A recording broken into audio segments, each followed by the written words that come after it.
Thank you for inviting me here to your beautiful state of California. The media still claims that Hitler rolled into Austria with tanks and guns and took us over. Not true at all. The fact is that the Austrian people elected Hitler by 98% of the vote by means of the ballot box.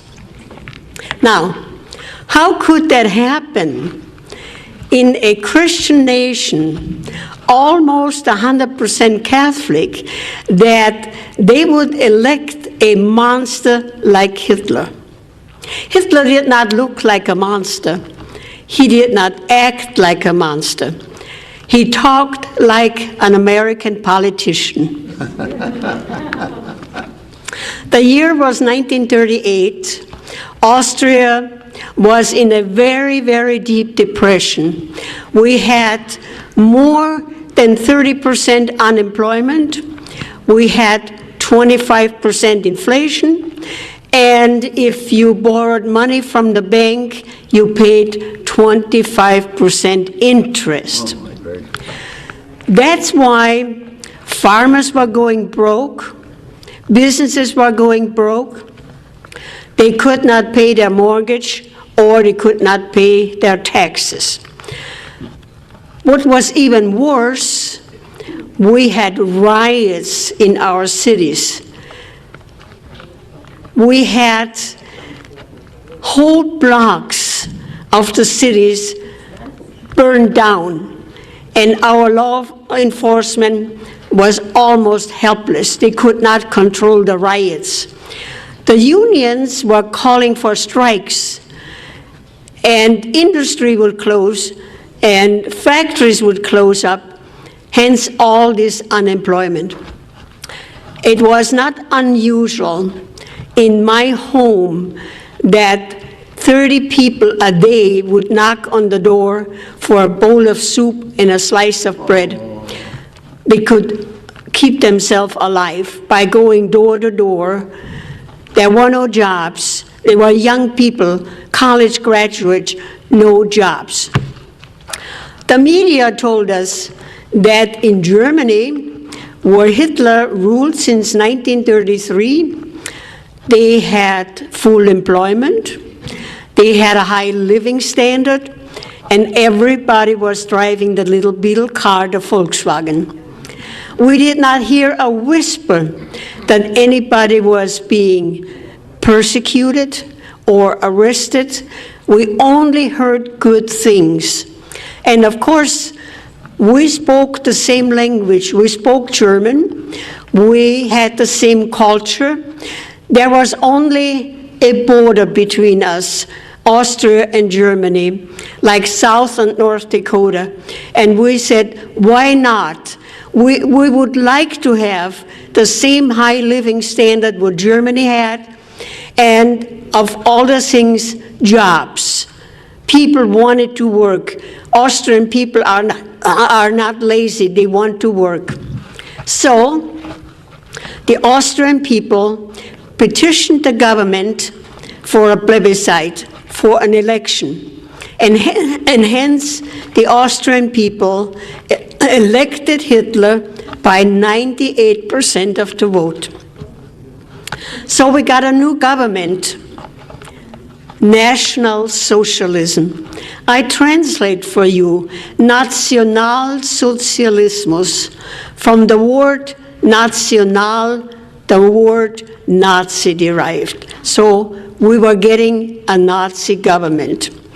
Nobody was elected anymore from the school board, the city commission, the county commission, legislature, and governors. They were all appointed. Well, we thought they would only pick the very best people to govern us. Just like in Germany, we trusted them. We did not ask questions. So the first thing what happened, we had to carry national ID cards. You could not board a bus, you could not board a train without showing your national ID card. Don't ever let that happen here. Very bad idea. The next thing what happened, Hitler gave us free radios. So we could listen to him. He was a great orator. And then he nationalized the radio station. And we were warned if we would turn on a foreign radio station like British Broadcasting or Switzerland, death penalty. Nobody turned on a foreign radio station because you know what the death penalty meant. So the newspaper, before it hit the street, it was being censored by the government. So the only voice what we had was the government radio station and the government-controlled newspaper. So a lot of new things happened very quick. Hitler gave us equal rights. Oh, that sounded so very good. Equal rights for everybody. Also, everybody was getting a guaranteed income from the government. The equal rights, here we call it the Equal Rights Amendment. Equal rights was designed in two components: equality, economics, and social. Economics, that was designed to equalize the country's wealth, because everybody was entitled to a guaranteed equal income. In order to achieve that, they had to raise our taxes up to 70% to equalize the wealth. Those who were on the lower income level, to graduate them up there to an equal level, they got subsidized housing, they got food stamps, they got heating fuel, and they got a certain amount of payment from the government for each child. So they equalized the country's wealth by taxing us 70% to bring that level, the lower income level, into an equal level, and that is called socialism. Yes. On the social level, of course, under socialism, everybody has to be in the workforce. Before Hitler, of course, the moms stayed home, they were good wives, and they raised their families. But under socialism, if you are not in the workforce, you are called a parasite. So the moms were being put out into the workforce, so what happened to the children?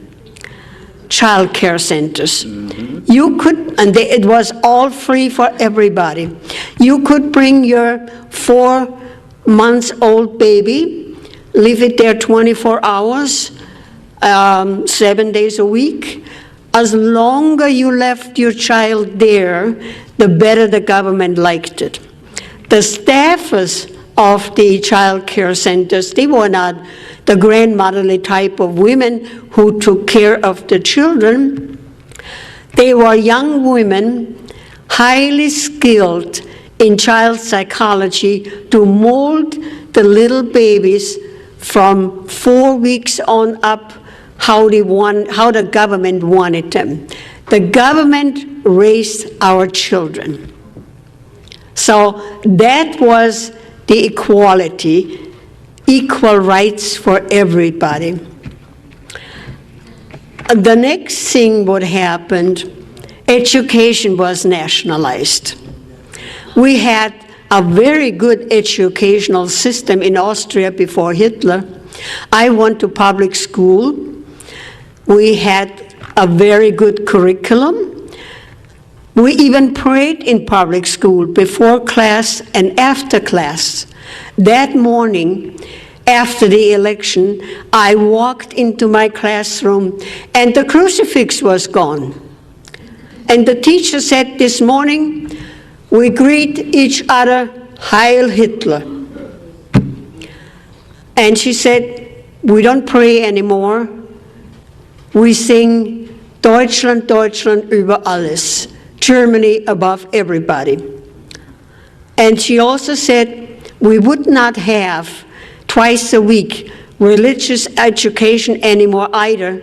We would have physical education instead. Oh, we did not mind that. It was a lot more fun to play ball than study the Bible or learn long prayers.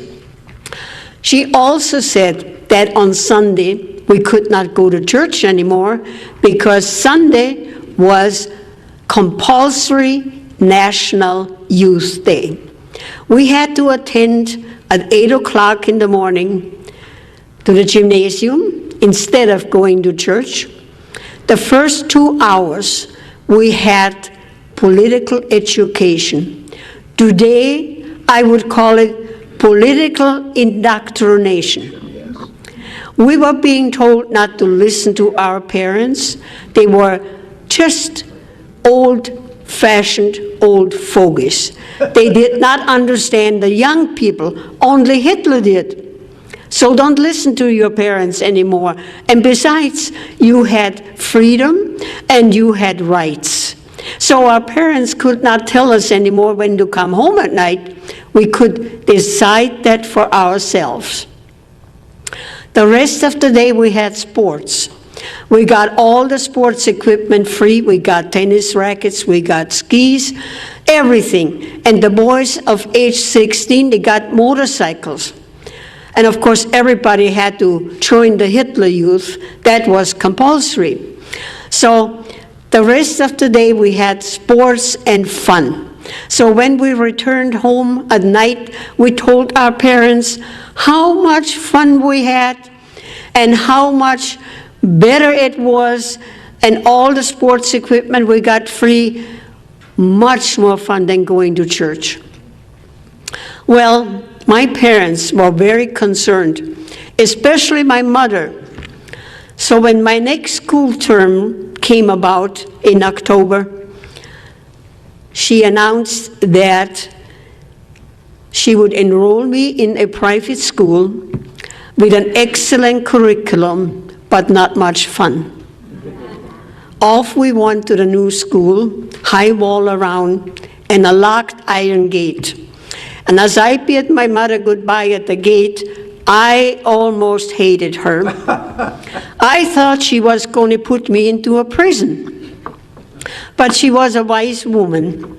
She said, today you do not understand why I'm doing this for you.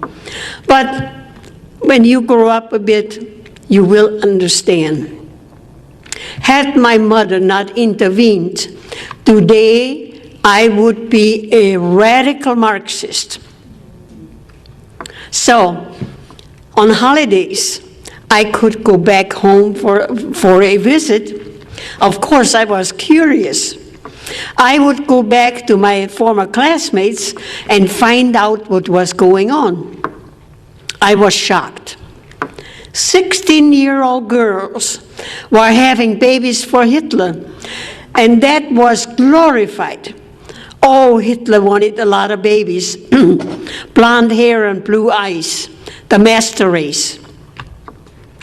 I was shocked. So that was our educational system.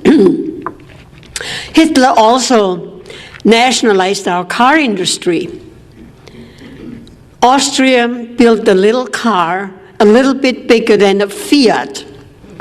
Hitler said, we don't need another little car, we already have the Beetle car, the Volkswagen. So he turned the car industry into a defense industry. Also, Hitler nationalized our banks. Hitler said, those greedy banks,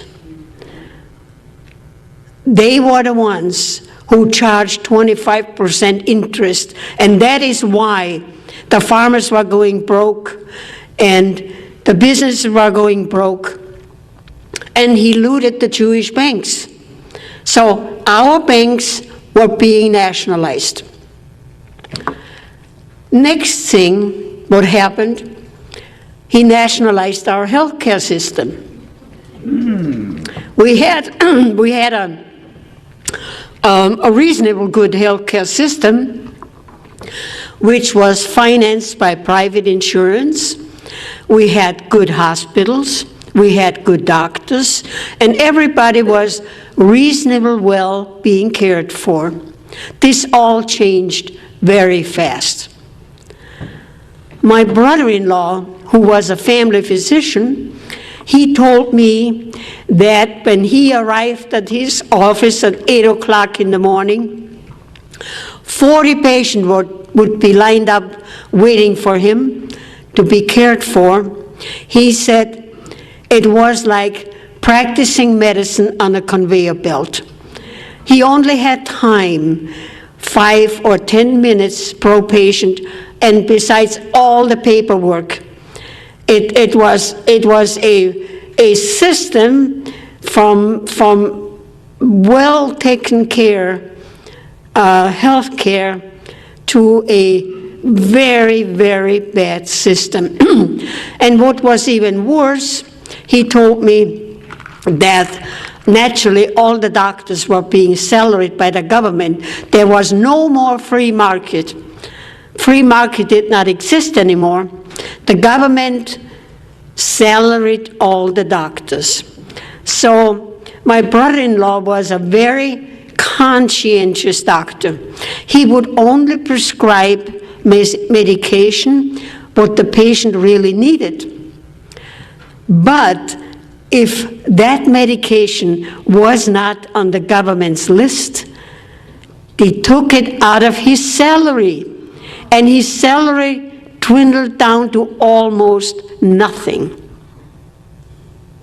So a lot of doctors left the country. A lot of doctors left, including my own husband. My husband did not want to practice medicine like his brother had to. He wanted free market medicine. He came to this country, and I remember telling me how wonderful our healthcare system was, how modern our hospitals were compared what he left behind. He said, I hope it will never change. Today, he will turn over in his grave how healthcare will change. Also, of course, under a socialist government, you have a lot of rules and regulation. We had a planning agency that was designed to control the businesses and the farmers. The bureaucrats, oh, we had tons of bureaucrats.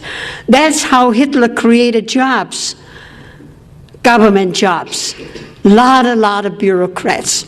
And they would go out on the farms and count the livestock and tell the farmers what to plant, how much to plant, and how much they had to harvest, regardless of the weather. They would go into the businesses and snoop around what they could find under the auspices of health and safety. Mm-hmm. Here we call it OSHA. They were nitpicking everybody. And I hear that a lot of time from my audiences, how the bureaucrats come into their business and snoop around what they can criticize and what the business owner had to replace. And that's why a lot of businesses in Austria could not afford replacement, whether it was round tables versus square tables and more bathrooms. So a lot of businesses closed their doors. So Also, the bureaucrats would go out on the farms and count the chickens and order the chickens how many eggs they had to lay. That's right. Ridiculous. Absolute ridiculous. Hitler wrote a book, Mein Kampf, My Struggle. He wrote in the book everything what he was going to do, that he was going to take over the world. But the Austrian people were so busy with athletics and sports, so very few people read the book. Had we read the book, we would have known what was coming. We would have known what was coming. Abortions were highly illegal. Hitler wanted a lot of babies, blonde hair and blue eyes, the master race. But when a couple was not 100% Aryan and the woman was pregnant, she was forced to have an abortion. Hitler did not want any foreign blood, only the Aryan, pure German blood. We also had euthanasia, killing people. In my last year of college, I was sent to a small village to do my practice teaching. Maybe I should back up and tell you what really happened in education. When the time came to pick your major in college, I wanted to be a journalist and writer. I was told they didn't need journalists, they did not need writers either. They needed young teachers. So I had to go into education.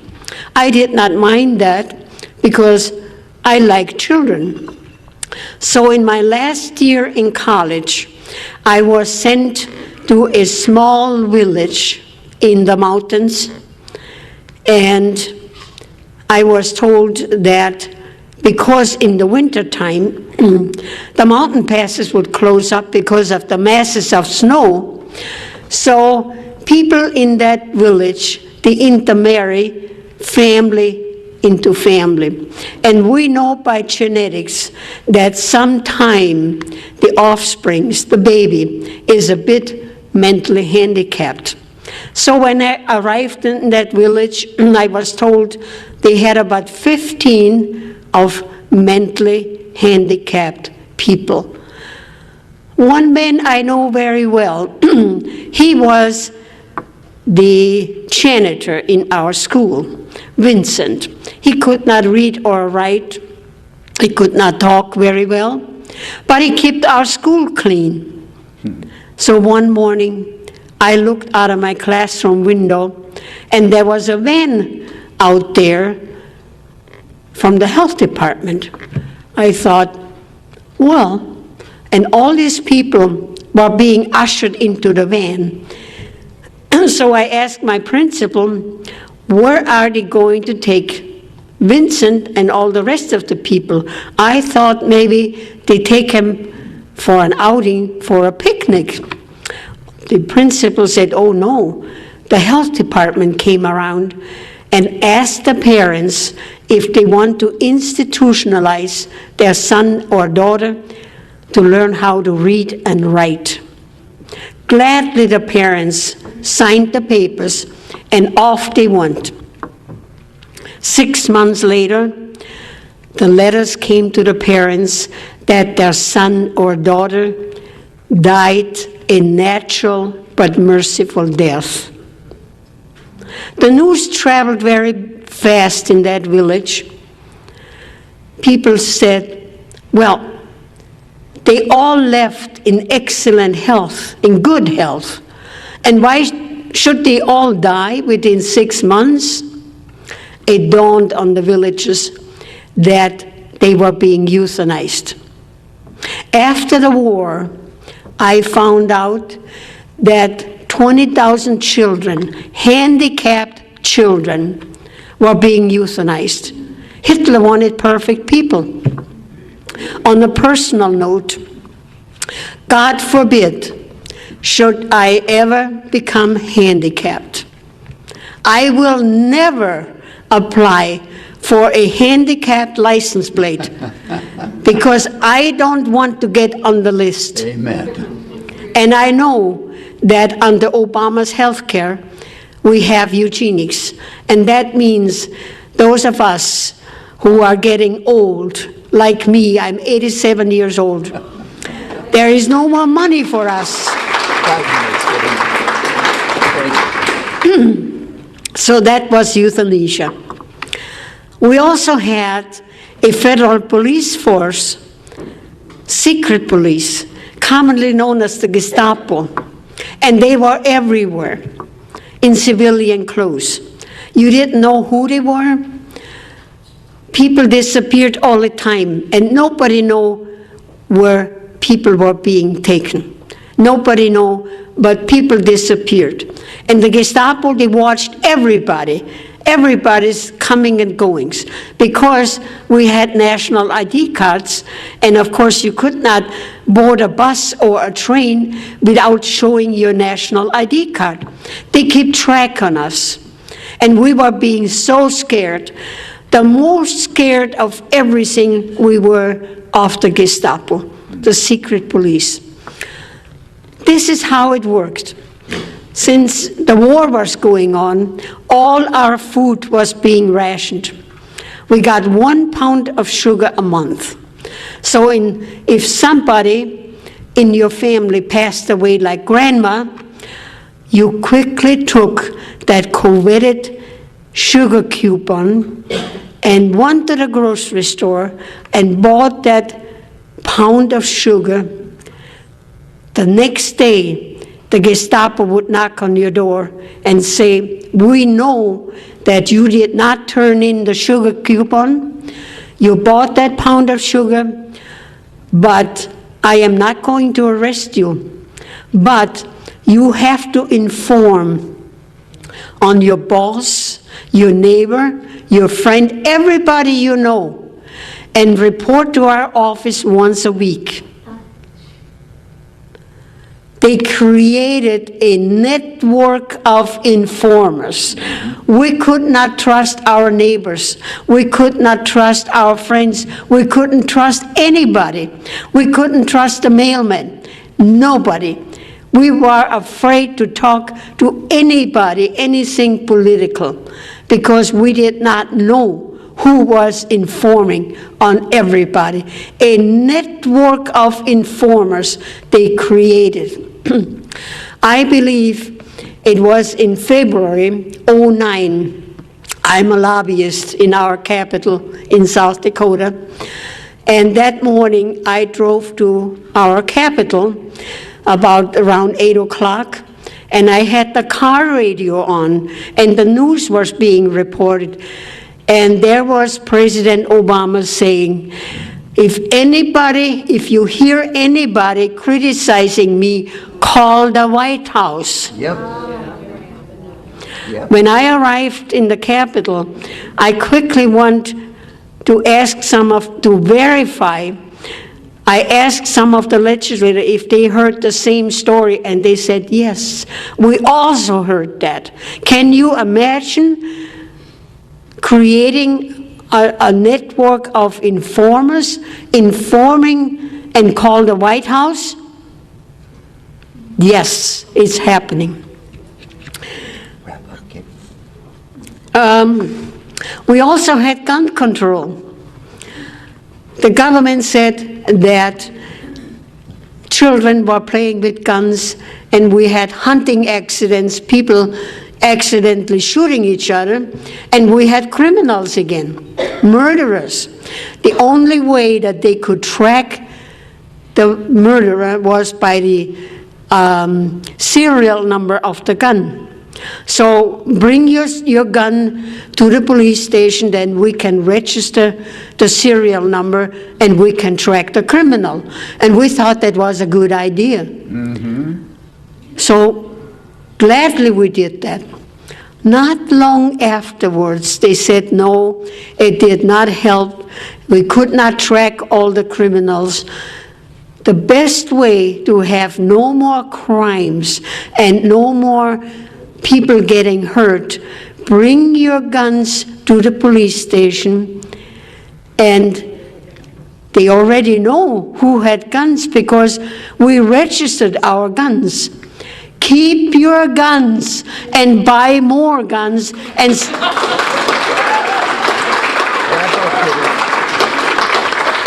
stack up on your ammo. A gun is no good if you don't have any ammo. Dictatorship did not happen overnight. It took 5 years, from 1938 until 1943, we had a full-blown dictatorship. Had we kept our guns, we would have fought a bloody battle to the last man and women to keep our freedom. But we had no guns. A classic example is, in Switzerland, it is law that everybody has to have a gun. And Hitler took every country in Europe except Switzerland. And Switzerland did not have a war for more than 600 years. Hitler never tackled Switzerland. So keep your guns. Keep your guns.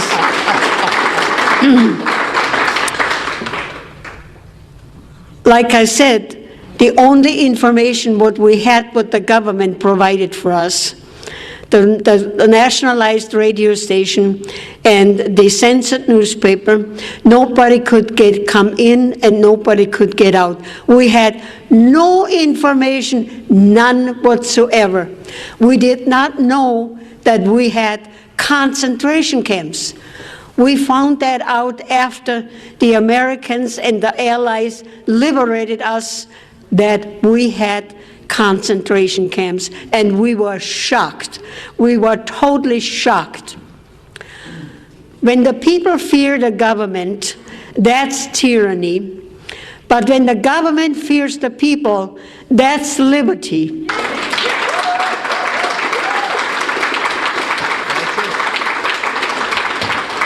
We have to take our country back as we know it. And a good way is that we educate our friends, everybody. I have my speech on a DVD.